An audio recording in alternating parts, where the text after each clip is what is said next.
France की defence ministry ने कहा कि राफेल को इसलिए टारगेट किया गया ताकि चीन के विमान को बेहतर साबित किया जा सके। फ्रांस के लिए राफेल सिर्फ एक फाइटर जेट नहीं है, बल्कि उसकी डिफेंस इंडस्ट्री का पिलर है। इसलिए जब ऑपरेशन सिंदूर के दौरान चीन ने राफेल के खिलाफ फर्जी कहानियां गढ़नी शुरू की तो फ्रांस अलर्ट हो गया। फ्रांस ने इसकी जांच शुरू कर दी और ये फर्जी कहानियां सामने आ गई कि भाई कहां से आ रही हैं, सब पता चल गया। पता चला ये तो चीन कर रहा है। दरअसल जब से भारत ने राफेल खरीदा है तब से चीन इसी ताक में है और उसकी ताकत देखकर चिढ़ा हुआ है और सोचता है कि कैसे राफेल को बदनाम करें।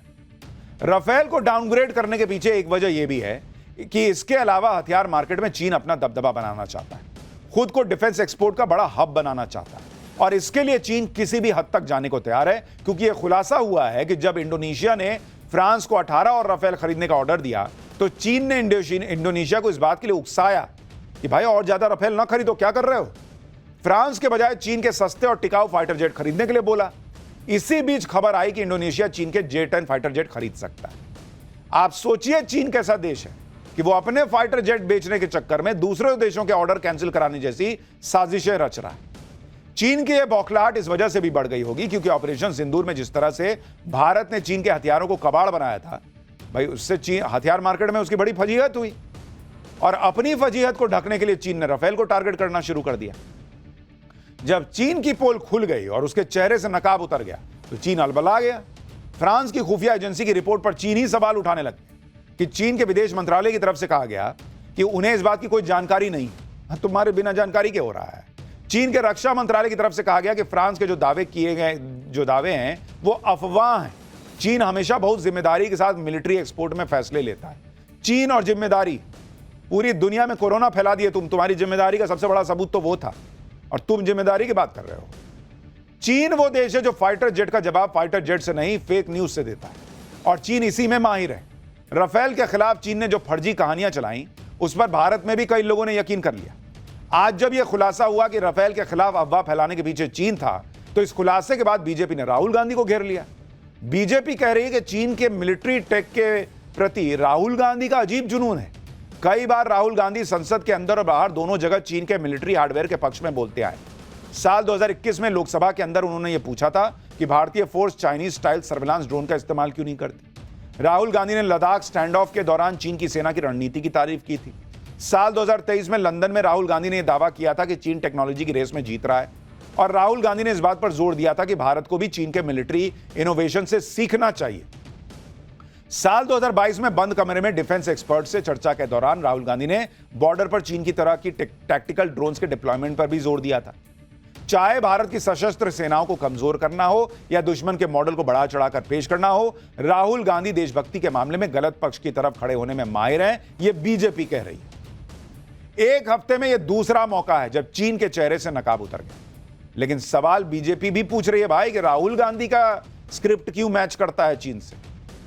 उन्होंने क्यों नहीं पूछा कि पाकिस्तान में कितना नुकसान हुआ वो बताइए। उनका और दूसरे कांग्रेसी नेताओं का इस बात में इंटरेस्ट क्यों था कि भारत के कितने विमान गिरे, राफेल कितने गिरे। फ्रांस से पहले भारतीय सेना ने भी चीन को एक्सपोज किया था और यह खुलासा किया था कि ऑपरेशन सिंदूर के दौरान चीन पाकिस्तान को पूरा सपोर्ट दे रहा था। जब यहां भी चीन रंगे हाथों पकड़ा गया तो अलबला रहा है। चीन से जब यह सवाल किया गया कि वो पाकिस्तान को सपोर्ट कर रहा था तो चीन के विदेश मंत्रालय ने कहा कि उन्हें नहीं पता कि ऐसे आरोप कहां से आए।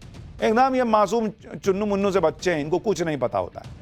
कह रहा है कि अलग अलग लोगों के अलग अलग नजरिए हो सकते हैं। हम सिर्फ इतना ही कह सकते हैं कि चीन और पाकिस्तान की दोस्ती किसी तीसरे पक्ष को टारगेट करने के लिए नहीं है। भारत और पाकिस्तान को लेकर चीन की यही पॉलिसी है कि दोनों पक्षों के बीच बातचीत का समर्थन करते हैं। पाकिस्तान जैसे भिखारी देश से तुमने बिना भारत को टारगेट करने की मंशा लिए हुए दोस्ती कर रखी है। उसको इतना पैसा हवा में दे रहे हो तुम। चीन जो सफाई दे दे, लेकिन इससे वो अपनी चालबाजी ढक नहीं पाएगा। चीन ने पर्दे के पीछे रहकर ऑपरेशन सिंदूर के दौरान जो हिमाकत की है, पीएम मोदी उसका पूरा हिसाब करने में लगे हुए हैं। पीएम मोदी ने चीन को एक नया झटका दिया। प्रधानमंत्री के सिर्फ एक हैप्पी बर्थडे बोल देने से चीन तिलमिलाया हुआ है। दरअसल पीएम मोदी ने तिब्बती बौद्धों के आध्यात्मिक गुरु दलाई लामा को उनके जन्मदिन पर विश कर दिया कि हैप्पी बर्थडे।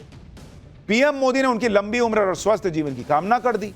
पीएम मोदी ने कहा कि वो 1.4 बिलियन भारतीयों के साथ मिलकर दलाई लामा को उनके 90वें जन्मदिन पर हार्दिक शुभकामनाएं देते हैं। इतना ही नहीं, दलाई लामा के जन्मदिन समारोह में शामिल होने के लिए केंद्रीय मंत्री किरण रिजिजू भी हिमाचल प्रदेश गए थे। अब इसी में चीन एकदम से चिढ़ गया, उसने विरोध जता दिया, आंतरिक मामलों में दखल बताया। चीन की तरफ से कहा गया कि तिब्बत से जुड़ा मामला चीन के लिए संवेदनशील है, भारत को इसका ख्याल रखना चाहिए। तुम ख्याल रखते हो, पाकिस्तान को हथियार देते हो, पाकिस्तान को अपने सैटेलाइट से बताते हो कि भारत कहां मार रहा, क्या मारा। वो तो हमारी काबिलियत है भारत की कि तुम्हारे बताने के बाद जहां मन किया वहां मार दिए फिर भी। लेकिन तुमने सोचा था कि तुम क्या कर रहे हो? चीन कह रहा है कि भारत को समझदारी से काम लेना चाहिए। तुम समझदार हो? यही भारत की समझदारी है कि वो अपना स्टैंड लेना जानता है।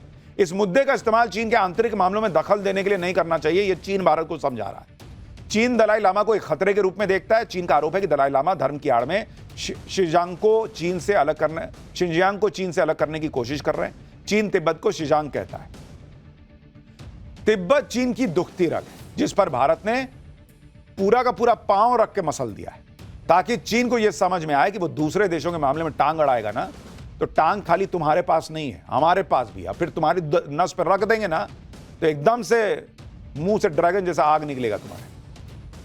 ऑपरेशन सिंदूर के बाद से जो बिलावल भुट्टो, ये तो चीन की बात हुई, पाकिस्तान का भी तो सुनिए। ये बिलावल भुट्टो, जिसको हम लोग पाकिस्तान का पप्पू कहते हैं, वो भारत को धमकी पे धमकी दे रहा था। अब भारत को ऑफर दे रहा है और पाकिस्तान में उस ऑफर को सुनकर बवाल मच गया। पाकिस्तान के आतंकवादी बिलबिला रहे हैं। बिलावल भुट्टो ने एक इंटरव्यू में भारत को खुला ऑफर दे दिया कि भारत चाहे तो पाकिस्तान हाफिज सईद और मसूद अजहर को सौंपने के लिए तैयार है। बिलावल भुट्टो ने कहा कि पाकिस्तान सरकार भारत के साथ बातचीत के तहत आतंकवाद के मुद्दे पर बात करने के लिए तैयार है। अगर भारत और पाकिस्तान के बीच बातचीत होती है तो पाकिस्तान को किसी भी आतंकवादी को सौंपने में परेशानी नहीं होगी। अगर भारत सबूत और गवाह पेश कर दे तो पाकिस्तान हाफिज सईद और मसूद अजहर को भारत को सौंपने के बारे में सोच सकता है। बिलावल भुट्टो ने कह दिया कि अगर भारत बता दे कि जैश सरगना मसूद अजहर कहां है, तो हमें उसे सौंपने में भी कोई दिक्कत नहीं। अब आप सोचिए, कह रहा है कि मसूद अजहर कहां, हम बताएं। अरे हम क्या बताएंगे जी, तुम ना बताओ। तुम दुनिया को कहते रहे कि ओसामा बिन लादेन हमारे यहां नहीं है, तुम्हारे यहां नहीं निकला। बिलावल भुट्टो के इस बयान से पाकिस्तान में आतंकवादी जमात की सिट्टी पिट्टी गुम हो गई, क्योंकि पाकिस्तान की पॉलिसी तो आतंकवादियों को पालने की है, उनको बचाने की है। वो सोचने लगे आतंकवादी का ऐसा क्या हो गया कि पाकिस्तान हाफिज सईद जैसे आतंकियों को भारत के हवाले करने की सोचने लगा है। यही सोच सोचकर आतंकी हाफिज सईद का बेटा तलहा सईद, उसका दिमाग फटा जा रहा है। अरे बाप रे, मेरे अब्बू गए इंडिया तो फिर तो गए, खत्म मामला। तलहा सईद को, जो खुद एक ग्लोबल आतंकी है, वो कह रहा है कि बिलावल भुट्टो ने तो पाकिस्तान की ग्लोबल बेइज्जती करा दी। अरे पहले ये तो चेक करो कि पाकिस्तान के पास इज्जत है किस कब्र में दबी हुई, इतनी सी भी चुन्नू सी, जिसको कोई खत्म कर सकता है। लेकिन हाफिज सईद का लड़का एकदम नाराज, वीडियो जारी करके कह रहा है कि हमारी बेइज्जती करा दिया बिलावल भुट्टो। मेरी तो एक इच्छा ये जानने की है कि ये जब वीडियो जारी कर रहा था ये हाफिज सईद का लड़का, इसने पीछे इतनी किताबें रखी थी, उसमें पढ़ता क्या है? लक्षण तो पढ़े लिखे जैसे है नहीं इसके। उसमें क्या बम बनाने के नुस्खे सिखाए गए हैं क्या, या आतंकी कैसे बनाना ये सिखाने की किताबें रखा हुआ है? ये वही आतंकी तलहा सईद है जो अभी कुछ दिन पहले कह रहा था कि पाकिस्तानी हुकूमत तो हाफिज सईद को भारत के हवाले करने की सोच नहीं सकती। तलहा सईद का ये कॉन्फिडेंस कहां से आ रहा था, अब ये भी समझिए। पाकिस्तान ने लश्कर तैयबा और जैश ए मोहम्मद दोनों को बैन कर रखा है, लेकिन दोनों ही आतंकी संगठनों के आतंकवादी पाकिस्तान में खुले में घूमते हैं। पाकिस्तान कहता है कि उसके यहां पे कोई आतंकी ठिकाना ही नहीं है, लेकिन भारत ने ऑपरेशन सिंदूर में लश्कर और जैश के आतंकी ठिकानों पर पिन पॉइंटेड अटैक करके उनकी लोकेशन पूरी दुनिया को बता दी कि देखो यहीं पे था। पाकिस्तान में 26/11 मुंबई टेरर अटैक के मास्टरमाइंड हाफिज सईद को 2019 में 33 साल की सजा सुनाई गई, लेकिन उसके बेटे तलहा ने हाल ही में दावा किया कि हाफिज सईद बेहतरीन जिंदगी जी रहा है और शानदार वक्त गुजार रहा है। और पाकिस्तान तो ओसामा बिन लादेन के लिए भी कहता था कि हमको तो पता ही नहीं था कि ओसामा बिन लादेन यहां है। जब इस तरह से पाकिस्तान हाफिज सईद, मसूद अजहर जैसे आतंकियों को पाल के बैठे आए, तो फिर अचानक पाकिस्तान कहने लगे कि हाफिज और मसूद को भारत को सौंप देगा। इससे तो पाकिस्तान के आतंकियों में खलबली मचेगी। पाकिस्तान में खलबली ही नहीं मची, वहां तूफान आ गया। बिलावल भुट्टो की दम भर धुलाई हो रही है।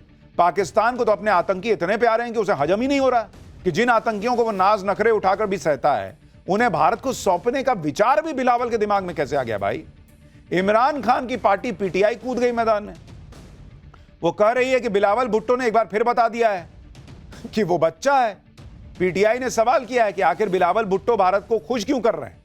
हाफिज सईद और मसूद अजहर को भारत के हवाले करने का बयान बिलावल ने किसके कहने पर दिया? क्या शहबाज सरकार भी हाफिज सईद और मसूद अजहर को भारत के हवाले करने पर विचार कर रही है क्या? यह इमरान खान की पार्टी तुरंत आई कि तुम नहीं खड़े हो रहे आतंकी के साथ तो हम खड़े हो जाएंगे। वहां तो आतंकी के साथ खड़े होने की मारामारी है भाई। इमरान खान की पार्टी बिलावल भुट्टो को बच्चा बताने लगी तो हाफिज सईद का आतंकी बेटा तलहा सईद बिलावल की हैसियत पूछ रहा है। पाकिस्तान में मचे इस बवाल के बीच पाकिस्तान के प्रधानमंत्री शहबाज शरीफ की खामोशी बहुत कुछ बता रही है। बिलावल भुट्टो की पार्टी पाकिस्तान पीपल्स पार्टी यानी पीपीपी पाकिस्तान की गठबंधन सरकार में शामिल है। पीपीपी के समर्थन के बगैर शहबाज सरकार सत्ता में रह नहीं सकती। पीपीपी पाकिस्तान के दो प्रांतों सिंध और बलूचिस्तान में सरकार चला रही है। बिलावल के पिता आसिफ अली जरदारी पाकिस्तान के राष्ट्रपति हैं। इतना ही नहीं, भारत के ऑपरेशन सिंदूर के बाद पाकिस्तान की इमेज को ठीक करने की जिम्मेदारी भी बिलावल भुट्टो के पास ही है। बिलावल पाकिस्तान के उन सांसदों के डेलीगेशन को लीड कर रहे हैं जो दुनिया में घूम घूम कर आतंकवाद पर सफाई दे रहे हैं। और वहां जाके वो भाई बोल आया कि हम तो हाफिज सईद को सौंप देंगे। तो वहां आतंकी डर गए कि भाई इसकी तो सरकार में हिस्सेदारी है, इसके बिना सरकार गिर जाएगी। कहीं ऐसा ना हो कि जो पाकिस्तान ईरान का साथ नहीं दिया वहां भूल गया ईरान को, हमको भी भूल जाए और हाफिज सईद को भारत को सौंप दे। पाकिस्तान में हाफिज सईद और मसूद अजहर के खिलाफ बोलने का मतलब है कि अपना काम तमाम कर लेना। लेकिन बिलावल भुट्टो अगर यह बात जानते हुए भी हाफिज सईद और मसूद अजहर पर बोल रहा है तो इसका मतलब यही निकाला जा रहा है कि बिलावल से यह बयान दिलवाया जा रहा है और इसके पीछे पीएम मोदी का डर और ऑपरेशन सिंदूर पार्ट 2 का खौफ भी है। क्योंकि मोदी कह चुके हैं कि पाकिस्तान से जब भी बातचीत होगी आतंकवाद के मुद्दे पे होगी। पाकिस्तान को अगर बात करनी है तो सबसे पहले हाफिज सईद और मसूद अजहर जैसे आतंकियों को भारत को हवाले करो। और मोदी ने दुटू कह रखा है कि अब भारत के लोगों का खून और सिंधु नदी में पानी एक साथ तो बहेगा नहीं। यही वजह है कि अब पाकिस्तान घुटनों पर है। बिलावल भुट्टो धमकी देने की बजाय ऑफर दे रहा है। कुछ दिन पहले तक कह रहा था कि भारत ने पानी नहीं छोड़ा तो खून की नदियां बहेंगी। अब कह रहा है कि तुम पानी मत छोड़ो, हम हाफिज सईद और मसूद अजहर को तुमको सौंप देते हैं, पुराना हिसाब किताब छोड़ो। पाकिस्तान की पब्लिक को ही नहीं, पाकिस्तान की सरकार और फौज को भी अब समझ आ रहा है कि हाफिज सईद और मसूद अजहर जैसे आतंकवादी फूके हुए कारतूस हो चुके हैं जो अब पाकिस्तान के किसी काम के नहीं है। और हमने आपको पाठशाला में ही बताया था कि पाकिस्तान में अब पहलगाम अटैक के मास्टरमाइंड सैफुल्लाह कसूरी को लश्कर तैयबा में हाफिज सईद की जगह लेने के लिए चुना जा चुका है। हमने आपको हाफिज सईद का वीडियो भी दिखाया था जिसमें वो बहुत बूढ़ा और बीमार दिख रहा था। अब ये बूढ़ा बीमार मरियल सा हाफिज सईद किसके काम का हो सकता है? तो वो सोच रहे हैं कि देख के खत्म करो, हमारे दुनिया में नाम भी हो जाएगा कि हम आतंकी को सौंप दिए भारत को और मोदी का गुस्सा भी थोड़ा कम हो जाएगा। अब बिलावल भुट्टो के बयान का एक मतलब यह भी निकाला जा रहा है कि लाइबिलिटी बन चुके हाफिज सईद से पीछा छुड़ाने के लिए पाकिस्तान उसे भारत को सौंप सकता है। बिलावल भुट्टो के मुताबिक पाकिस्तान हाफिज सईद के साथ संसद हमले के मास्टरमाइंड मसूद अजहर को भी सौंपने के लिए तैयार है। लेकिन यहां एक ट्विस्ट है। बिलावल का दावा है कि हाफिज सईद तो जेल में है लेकिन मसूद अजहर कहां है उनको नहीं पता है। यानी ऑपरेशन सिंदूर में अपने 14 परिवार वालों और रिश्तेदारों की मौत पर आंसू बहाने वाला मसूद अजहर अब अकेला पड़ गया। या हो सकता है कि मसूद अजहर को भी समझ में आ गया होगा कि अब फौज और सरकार से कोई उम्मीद रखना बेकार है। शायद इसलिए मसूद अजहर कह रहा था कि काश मैं भी मर जाता। ऐसे में मुमकिन है कि मसूद अजहर अपनी जान बचाने के लिए खुद ही पाकिस्तान से भाग गया हो या असीम मुनीर ने खुद उससे कहा हो कि जान बचानी तो भाग जा कहीं छुप जा। आप देखिए कि बिलावल ने भी हिंट दिया है कि मसूद अजहर अफगानिस्तान भाग गया होगा, लेकिन इस दावे से तालिबान भड़क गया। सूत्रों के मुताबिक तालिबान सरकार को लगता है कि आतंकी मसूद अजहर के अफगानिस्तान में छिपे होने की अफवाह फैलाई जा रही है। पाकिस्तान चाहता है कि भारत और अफगानिस्तान के बीच दरार पैदा की जाए। तालिबान सरकार के मुताबिक यह वैसे ही है जैसे उसामा बिन लादेन पाकिस्तान में छिपा था और उसे अमेरिका अफगानिस्तान में ढूंढ रहा था। यानी अभी बिलावल भुट्टो के ऑफर में कई झोल हैं और भारत भी अब किसी झांसे में ना आने वाला। और ऑपरेशन सिंदूर के जरिए भारत ने दिखा दिया है कि आतंकियों का सफाया करने के लिए वो पाकिस्तान के भरोसे नहीं बैठने वाला। भारत को जब लगेगा पाकिस्तान के अंदर घुसकर आतंकियों का सफाया हो जाएगा और पाकिस्तान जैसा देश आतंकी सौंप देगा, खत्म ही हो जाएगा।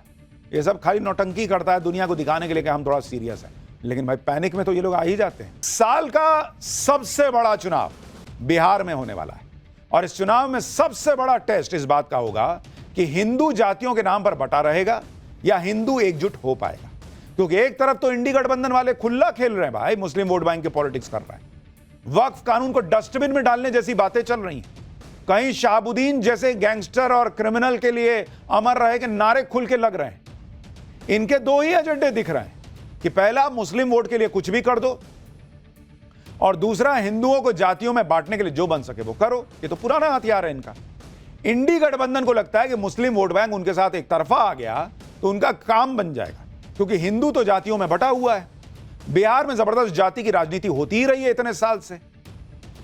कोई जो है मुस्लिम यादव का कॉम्बिनेशन बना लेता है, कोई कुर्मी का नेता बन जाता है, कोई जो है फलाने का नेता, ढिमकाने का नेता, इस जाति की राजनीति के सहारे इंडी गठबंधन का बिहार में बेड़ा पार हो जाएगा, ये वो सोच रहे हैं। लेकिन एक तरफ मुस्लिम वोट बैंक और हिंदुओं को जातियों में बांटने वाली पॉलिटिक्स है, और दूसरी तरफ इनके सामने आ गए हैं वो लोग जो हिंदू समाज को जोड़ने की बात करते हैं। इनमें पहला नंबर तो पीएम मोदी के नाम का है, और दूसरे नंबर पर बाबा बागेश्वर, जिन्हें पीएम मोदी अपना छोटा भाई बता चुके हैं। पीएम मोदी की ही तरह बाबा बागेश्वर भी हिंदुओं से लगातार जातियों का भेदभाव बुलाकर एकजुट होने की अपील कर रहे हैं। और अब बिहार में तो बाबा बागेश्वर ने हिंदू एकता से आगे बढ़ते हुए गजवाए हिंद का मुकाबला करने के लिए भगवाए हिंद का नारा दे दिया है। वो इंडी गठबंधन के डायरेक्ट टारगेट पर आ गए। मौका था पटना में हुए सनातन महाकुंभ का। भले ही बाबा बागेश्वर सिर्फ 2 घंटे के लिए सनातन महाकुंभ में रहे, लेकिन इन 2 घंटों में ही बाबा बागेश्वर ने ऐसी ऐसी पर्ची खोल दी कि इंडी गठबंधन वाले एकदम हिल गए। आज पाठशाला में बाबा बागेश्वर के भगवाए हिंद पर मचे बवाल की पूरी डिटेल रिपोर्ट आपको दिखाऊंगा। बाबा बागेश्वर हो या दूसरे साधु संत या फिर प्रधानमंत्री मोदी, इन सबको हिंदुओं से एकजुट होने की अपील क्यों करनी पड़ रही है? क्या इसका बिहार चुनाव में असर दिखेगा? साथ ही इस पर भी बात होगी कि महाकुंभ और कावड़ समेत सनातन के सभी त्योहारों पर कमियां ढूंढने वालों को मुंह में दही क्यों जम गई जब मुहर्रम पर जगह जगह बवाल मचा।